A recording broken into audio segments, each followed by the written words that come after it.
ஹே days, எல்லோரும் எப்படி இருக்கீங்க? நல்லா இருக்கீங்கன்னு நினைக்கிறேன். இன்றைக்கி என்ன சண்டே ஸ்பெஷல்னு பார்த்தீங்கன்னா சங்கரா மீனும் தேங்காய் பாறையும் வாங்கிட்டு வந்திருக்கேன். அது எப்படி க்ளீன் பண்ணலான்னு பார்க்கலாம். இப்போ வாங்க.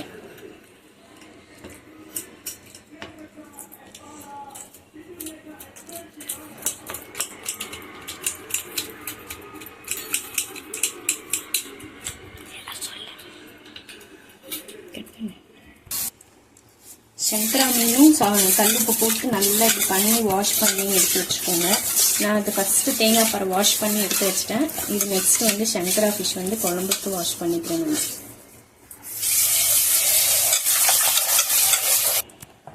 நான் வாஷ் பண்ண அப்புறம் எப்படி இருக்குன்னு பாருங்கள். நல்லா க்ளீனாக ஆயிடுச்சு. இப்போ மஞ்சள் தூள் கொஞ்சோண்டு போட்டு அந்த ஸ்மெல் போகிறதுக்காக கொஞ்சோண்டு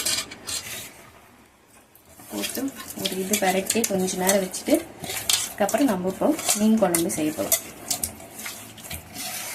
பார்க்க போகிறோன்னா ஃபிஷ் குழம்பு தான் பார்க்க போகிறோம். அதுக்கு என்னென்ன தேவையான பொருள் பார்க்கலாம். ஃபஸ்ட்டு 3 வெங்காயம் எடுத்து பொடிசாக கட் பண்ணி வச்சுருக்கேன். 2 தக்காளி, கொஞ்சம் பூண்டு உரிச்சு வச்சுருக்கேன், கருவேப்பிலை, கொத்தமல்லி வச்சு வச்சுருக்கேன். அதுக்கப்புறம் மிக்சியில் போட்டு அரைக்கிறதுக்கு 2 பெரிய வெங்காயம், தோல் உரிக்காத பூண்டு, கொஞ்சம் கருவேப்பிலை போட்டு மிக்சியில் கிரைண்ட் பண்ணி வச்சுக்கலாம். அதுக்கப்புறம் ஃபிஷ் குழம்பு எப்படி பண்ணுறது நான் காமிக்கிறேன் உங்களுக்கு. போட்டதை வந்து நான் கொஞ்சம் கரகரப்பாக அரைச்சி வச்சுருக்கேன். அதுக்கப்புறம் வந்து நான் ஃபிஷ் குழம்புக்கு வந்து புளி ஃபஸ்ட்டே ஊற வச்சு நல்லா கரைச்சி எடுத்துட்டு அதில் கொஞ்சம் கல் உப்பு 3 ஸ்பூன் வந்து மிளகாத்தூள் போட்டு வச்சுருக்கேன். வீட்டில் செஞ்சு அரைச்ச மிளகாத்தூள் 3 ஸ்பூன் போட்டு நான் ஊற வச்சுருக்கேன். இப்போ எப்படி ஃபிஷ் குழம்பு செய்யுதுன்னு பார்க்கலாம். பாருங்கள், ஃபிஷ் குழம்பு செய்யறதுக்கு நான் வந்து கொஞ்சம் நிறைய எண்ணெயே போட்டுக்கிறேன். ஒரு 6 ஸ்பூன் 7 ஸ்பூன் போட்டுக்கிறேன். அப்போ தான் நல்லாயிருக்கும் ஃபிஷ் குழம்பு.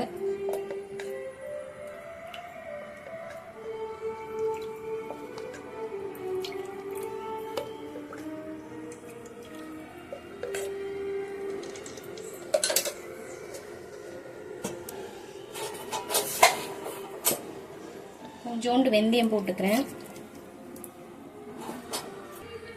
ஹை ஃப்ளேம்லேயே வச்சு பண்ணணுங்க எல்லாம்.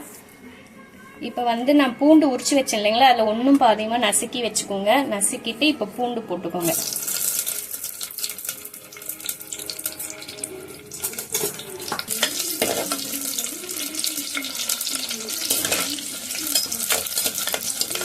கருவேப்பிலை போட்டுக்கோங்க.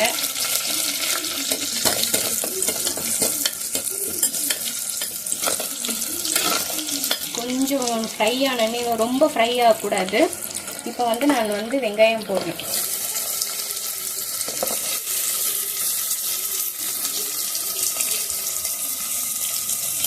வெங்காயம் போட்டு நல்லா கோல்டன் ப்ரௌன் வர வரைக்கும் நல்லா வதக்கணும்.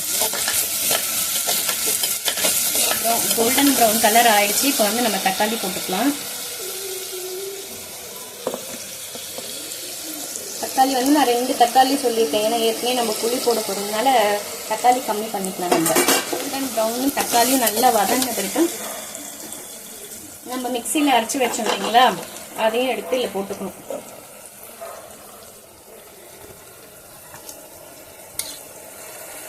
இது போட்ட பிறகு கொஞ்ச நேரம் வதக்கிட்டு அதுக்கப்புறம் புளி கரைச்சி வச்சதை எடுத்து நம்ம ஊற்றணும். இதையும் நம்ம மிக்சியில் அரைச்சதும் சேர்த்து இப்படி நல்லா வதக்கணும். ஒரு 10 நிமிஷம் வதக்கிட்ட பிறகு கொஞ்சம் ரா ஸ்மெல் போன பிறகு நம்ம புளி கரைச்சி வச்சதை எடுத்து ஊற்றினோடனே நம்ம புளி கரைச்சிருக்கோம் இல்லைங்களா, அதை எடுத்து இல்லை மிக்ஸ் பண்ணிக்கணும்.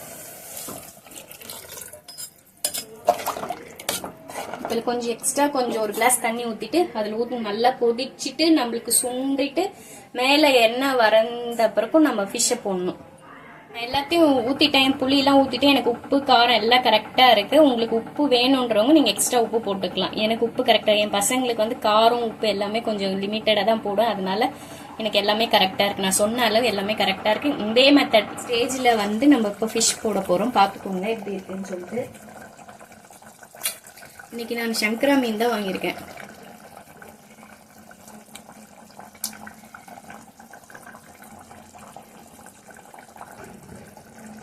குழம்புக்கு சங்கரா ஃபிஷ் நல்லாயிருக்கும். மோஸ்ட்லி நான் சங்கரா தான் வாங்குவேன். ஏன்னா எங்கள் வீட்டில் எல்லாருக்கும் சங்கரா பிடிக்கும்னு சொல்லிட்டு வாங்குவேன். அதனால் மீன் போட்டு ஒரு 10 மினிட்ஸ் தான் குக் பண்ணிவிடணும். அதுக்கு மேலே விட்டிங்கன்னா ஃபிஷ்ஷு குழம்பு எல்லாம் இழந்துடும், சாப்பிடவே முடியாது. போட்டு ஆஃப் பண்ணிடலாம். இந்த மெத்தடில் நீங்கள் ட்ரை பண்ணிவிட்டு எனக்கு எப்படி இருக்குன்னு கமெண்ட் பண்ணுங்கள். நல்லா இருந்துச்சுன்னா லைக் பண்ணுங்கள், ஷேர் பண்ணுங்கள், கமெண்ட் பண்ணுங்கள், சப்ஸ்கிரைப் பண்ணுங்கள். தேங்க்யூ.